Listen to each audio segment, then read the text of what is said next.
Hello दोस्तों, तो आज मैं लेकर आया हूँ इतिहास का 5 और महत्वपूर्ण क्वेश्चन। तो आप लोग इस क्वेश्चन को देखिए, आपके एग्जाम के दृष्टि से काफी महत्वपूर्ण क्वेश्चन है। और मैं दूसरा लेकर आया हूँ इतिहास का पार्ट 2, इतिहास का पार्ट 2, इतिहास विषय विषय इतिहास है, पार्ट पार्ट 2 लेकर आया हूँ। तो आज का पहला क्वेश्चन है, काफी महत्वपूर्ण क्वेश्चन है, और ये क्वेश्चन है पाटलिपुत्र पाटलिपुत्र पाटलिपुत्र नगर की स्थापना पाटलिपुत्र नगर की स्थापना स्थापना किस नदी के संगम पर हुई है? आज का पहला क्वेश्चन है, पाटलिपुत्र नगर की स्थापना किस नदी के संगम पर हुई है? तो इसका करेक्ट आंसर मैं बताना चाहता हूँ कि पाटलिपुत्र नगर की जो स्थापना हुआ था गंगा, सोन और पुनपुन नदी के संगम पर हुआ। नदी के संगम पर हुआ। पाटलिपुत्र नगर की स्थापना गंगा, सोन, पुनपुन नदी के संगम पर हुआ। और अगर क्वेश्चन पूछा जाए पाटलिपुत्र से कि पाटलिपुत्र का पुराना नाम क्या है, तो पाटलिपुत्र का पुराना नाम था पाटलीग्राम, पाटलीग्राम, कुसुमपुर, कुसुमपुर, कुसुमपुर, कुसुम, कुसुमपुर, कुसुमपुर इत्यादि। पाटलिपुत्र का पुराना नाम पाटलीग्राम, कुसुमपुर, कुसुमपुर इत्यादि है। पाटलिपुत्र जो है, पाटलिपुत्र पटना का प्राचीन नाम, पाटलिपुत्र जो है पटना का प्राचीन नाम। अगर आपसे पूछा जाए कि पाटलिपुत्र नगर को किसने बसाया था, तो वास्तविक रूप से पाटलिपुत्र नगर को अजातशत्रु ने बसाया था। अजातशत्रु ने बसाया। अजातशत्रु ने क्या किया था, पाटलिपुत्र नगर को बसाया। लेकिन पाटलिपुत्र जो है मगध की राजधानी, मगध की राजधानी, मगध की राजधानी, मगध की राजधानी, राजधानी, मगध की राजधानी जो है राजगिरी से पाटलिपुत्र उदाई ने किया था, उदाई ने किया था। तो इस क्वेश्चन का सही आंसर होगा पाटलिपुत्र नगर की स्थापना किस नदी के संगम पर हुई? आपका सही आंसर होगा गंगा, सोन और पुनपुन नदी के संगम पर हुआ। लेकिन पाटलिपुत्र का पुराना नाम जो था पाटलीग्राम, कुसुमपुर, कुसुमपुर इत्यादि था, और पाटलिपुत्र का वर्तमान में नाम है पटना, और पटना ये पाटलिपुत्र को मूल रूप से अजातशत्रु ने बसाया था। लेकिन पाटलिपुत्र को मगध की राजधानी राजगिरी से पाटलिपुत्र उदाई ने किया। मगध की राजधानी राजगिरी से पाटलिपुत्र किसने किया था, तो उदाई ने किया। अर्थात है पटना, ये पाटलिपुत्र वर्तमान में पटना है। पटना जो है ये गंगा नदी के तट पर स्थित है, गंगा नदी के दक्षिण तट पर स्थित है। पटना जो है गंगा नदी के दक्षिण तट पर स्थित है। और मैं बताना चाहता हूँ कि ये गंगा नदी की कुल लंबाई है, गंगा नदी की कुल लंबाई 2525 किलोमीटर। और अगर आपसे पूछा जाए कि गंगा नदी बिहार में कितना किलोमीटर बहती है, तो आप बताइएगा गंगा नदी 445 किलोमीटर बिहार में बहती है। बिहार में गंगा नदी 445 किलोमीटर बहती है, और गंगा नदी की कुल लंबाई जो है 2525 किलोमीटर है। और ये पाटलिपुत्र नगर गंगा, सोन, पुनपुन नदी के संगम पर बसा हुआ है। पाटलिपुत्र का पुराना नाम, पटना का पुराना नाम था पाटलीग्राम, कुसुमपुर, कुसुमपुर इत्यादि, और पटना गंगा नदी के तट पर स्थित है। 2525 किलोमीटर टोटल लंबाई है। और पाटलिपुत्र को मूल रूप से अजातशत्रु ने बसाया था, लेकिन मगध की राजधानी राजगिरी से पाटलिपुत्र उदाई ने किया था। और पटना बिहार सॉरी गंगा नदी बिहार में 445 किलोमीटर बहती है। तो ये एक नंबर क्वेश्चन है आज का, काफी इंपोर्टेंट क्वेश्चन है। एक क्वेश्चन से बहुत सारे क्वेश्चन आप लोगों को समझ में आया होगा, बहुत सारे क्वेश्चन सीखने के लिए मिला होगा। तो चलिए अब दूसरा क्वेश्चन पे चलते हैं। लिए आज का दूसरा प्रश्न है मेसोपोटामिया। मेसोपोटामिया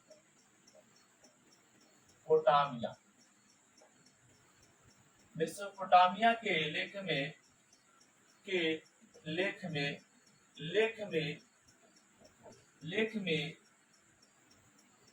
मेलुआ किसे कहा जाता है? मेसोपोटामिया के लेख में मेलुआ किसे कहा जाता है? तो इसका करेक्ट आंसर होगा मेसोपोटामिया के लेख में मेलुआ किसे कहा जाता है? इसका करेक्ट आंसर होगा हड़प्पाई क्षेत्र। हड़प्पाई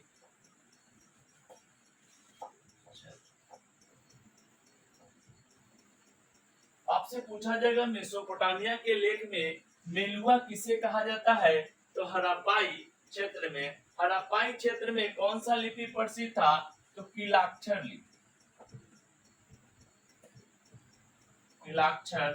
लिपि प्रसिद्ध। मेसोपोटामिया के लेख में मेलुआ किसे कहा गया? तो हड़प्पाई क्षेत्र को कहा गया। और हड़प्पाई क्षेत्र में कौन सा लिपि प्रसिद्ध था? तो कीलाक्षर लिपि प्रसिद्ध। और मेसोपोटामिया का अर्थ क्या होता है? मेसोपोटामिया का अर्थ का अर्थ अगर आपसे पूछा जाए मेसोपोटामिया का क्या अर्थ है, तो दो नदियों के बीच की भूमि, को मेसोपोटामिया कहा जाता है। दो नदियों के बीच की भूमि। मेसोपोटामिया का अर्थ होता है दो नदियों के बीच की भूमि। और ये दो नदियों के बीच कौन कौन सा था? एक था दजला और दूसरा फरात। तो दजला और फरात नदियों के बीच में मेसोपोटामिया नदी बसा हुआ। दजला और फरात नदियों के बीच में ये मेसोपोटामिया बसा हुआ था। मेसोपोटामिया के राजा कौन था? अगर पूछा जाए मेसोपोटामिया के शासक, तो आप बताइएगा हम्मुराबी। हम्मुराबी मेसोपोटामिया के शासक कौन था? तो हम्मुराबी था। मेसोपोटामिया दजला और फरात नदी के बीच में स्थित था। मेसोपोटामिया का अर्थ होता है दो नदियों के बीच की भूमि को मेसोपोटामिया कहा गया है। मेसोपोटामिया के लेख में मेलुआ किसे कहा गया है? तो हड़प्पाई क्षेत्र को कहा गया है और वहां पे तिलाक्षर लिपि प्रसिद्ध।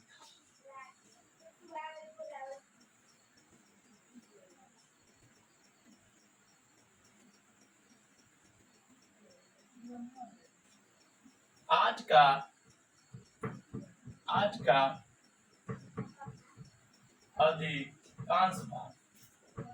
का अधिकांश भाग इराक देश में स्थित है। इराक देश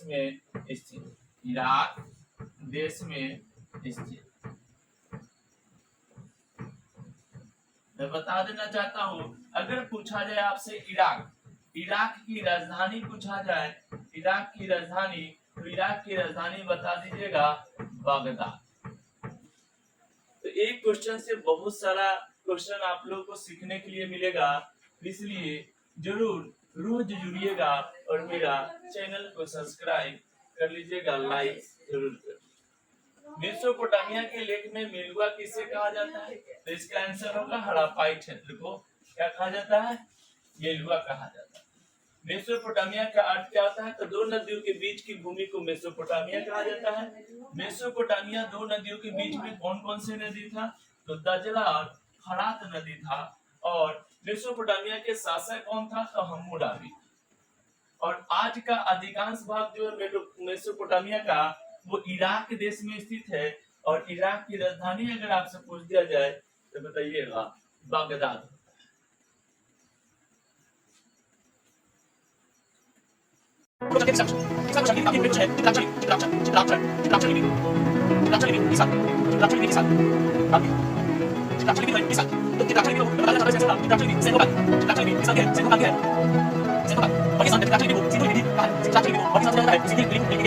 धन्यवाद। आज की वीडियो बस इतना ही। फिर हम मिलेंगे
अगले वीडियो में।